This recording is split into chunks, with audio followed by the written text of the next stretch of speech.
Hello everybody, Sparkster1701 here. It's time for our vintage Generation 1 Transformer review. And today, unfortunately, as I know many of you are not fans of the Action Masters, I did say I was going to review all of them, so unfortunately, that means every so often I've got to come across one that is from a series that nobody likes. So today we present the Decepticon foot soldier, Krok.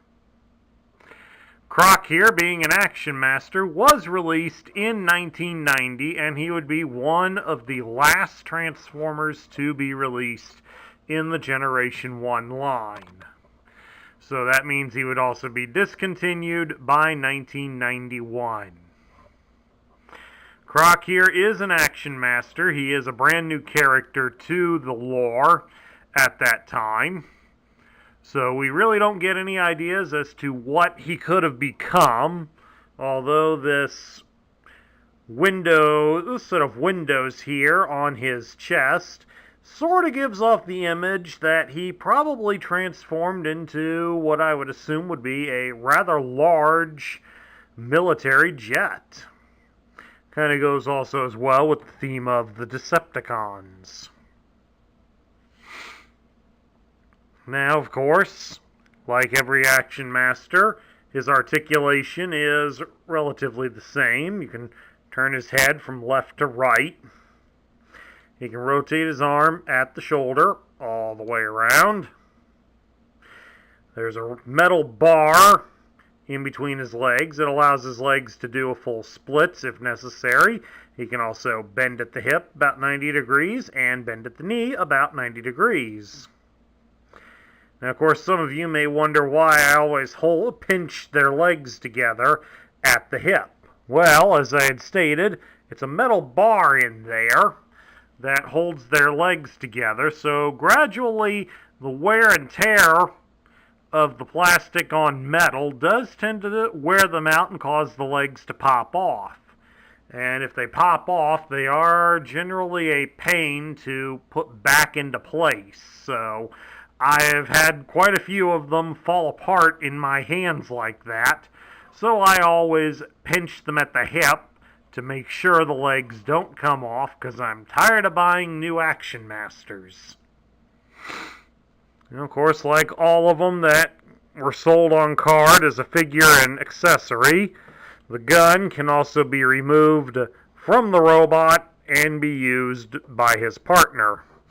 In the case of Gator Raider here, you just mount the gun onto his back, and now you've got an alligator or a crocodile running around with a gun on his back. Yeah, I don't know what to say, folks. I mean, I even doubt that Crocodile Dundee or Steve Irwin would tangle with a crocodile that has a gun mounted on his backside, regardless of whether or not the crocodile knew how to use it. In this case, it just looks dumb, especially since Gator Raider's head is done where he's kind of looking upward, so the discharge from the gun at the front would definitely be a little too close to his nose than what I'm sure anybody would be comfortable with. I mean, you would imagine maybe he has maybe he could use it as some sort of turret function, since as an alligator or a crocodile, he's not going to move very fast. But even at that, it still just doesn't look right. Now, of course, for transforming, since he's an Action Master, we don't use him, so get Krok out of the way. We'll simply use Gator Raider here. To transform Gator Raider, you fold the back legs up so that the feet are inward at his belly, pointing upward. And you'll rotate the front legs, so again, they are at his belly. And then next, you're going to take this little yellow button here on the top. You're going to push it, pull it backwards, and it'll cause this section, once you hold it back, to fully rotate out. You got to hold it so it stays back or it will not. And then you just fold up his tail, then turn him around the other way, and insert the gun into the front, and this becomes their alternate mode. A concussion cannon, supposedly. According to the instructions, he's a concussion cannon now. And of course, how do you fit it into his hand? We try mounting the back one first. Back one doesn't want to go in, so we'll attach it here on the front on the other hand, and well, at least he's standing there holding it. Turn his head so he's looking in that direction. Maybe he can at least kind of look like he's trying to aim. Almost gives the impression of one of the M56 smart gun rifles the Colonial Marines used in the Aliens movie, but those looked better. This just looks dumb. But then again, it is an Action Master, so it's about par for the course here, folks. Now we'll take a look at the loose parts for Krok, starting with his partner. This is, of course, Gatorade. Not to be confused with the Gatorade drink.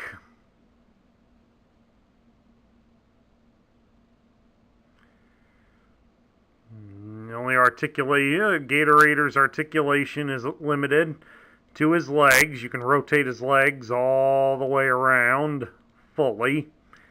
Although why you would do that is beyond me. And of course you can lift his tail up like that. Leaves for some colorful imagery of what you can claim that's doing, but we're going to skip that. This is a family-friendly channel here. But not really that impressive. The black color may be nice, but it obscures a lot of the detail on him. I mean, let's see, adjust the light here, and you can make out some semblance of where his eyes are and semblance of his teeth. But the black color hides a lot of that. So this was not the smartest color choice. And then, of course, we have their gun. The instructions refer to this as an electropulsator. And for Action Master guns, it's more or less about par for the course. You got a little tiny thing that can be used for sighting there at the back, and that's really about it. There's not really much to get excited about with this guy. Moving right along now, I'm going to take a look at Krok's card backer.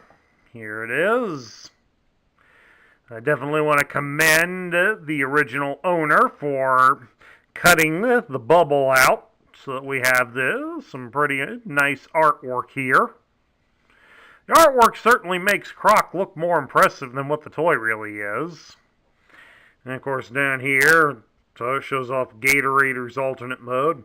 Gatorator converts from alligator to concussion cannon, so I guess officially Gatorator is an alligator, despite the fact that his owner is named Krok. So it's kind of, make of it as you want.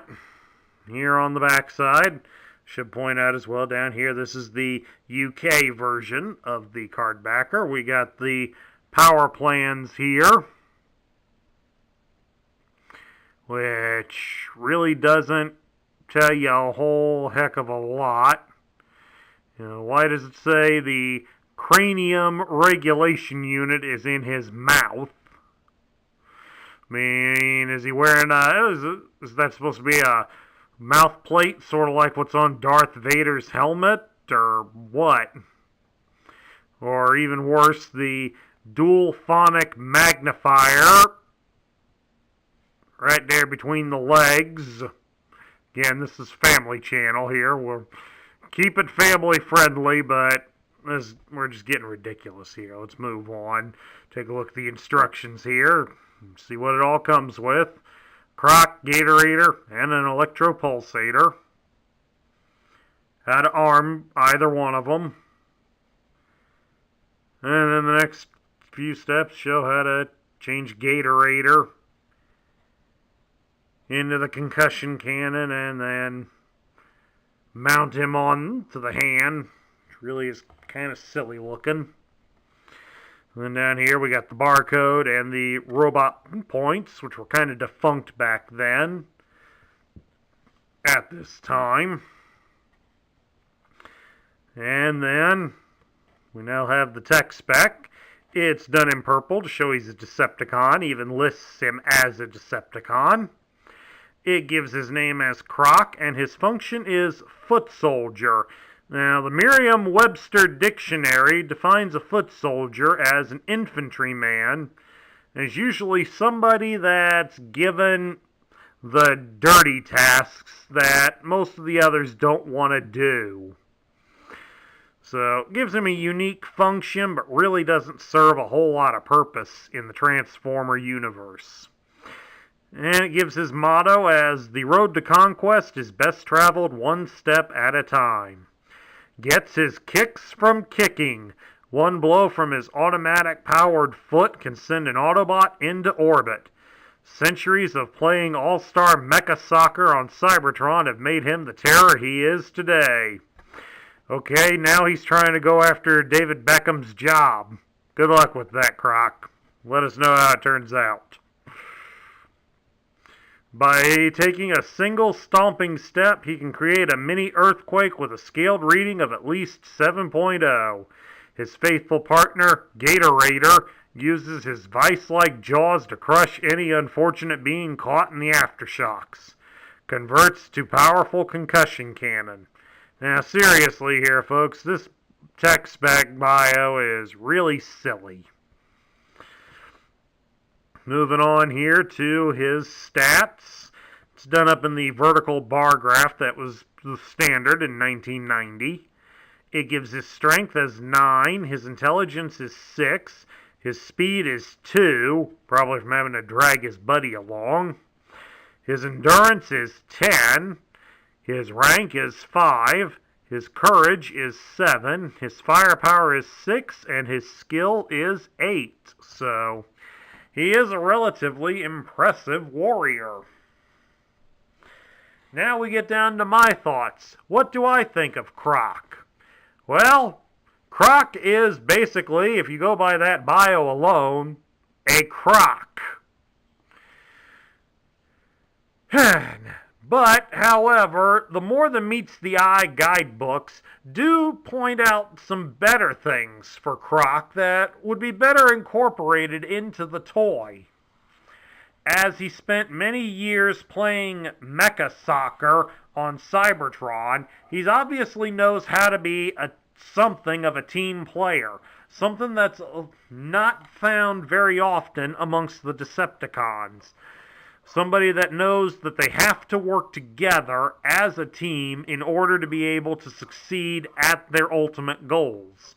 So, Krok does have that going for him.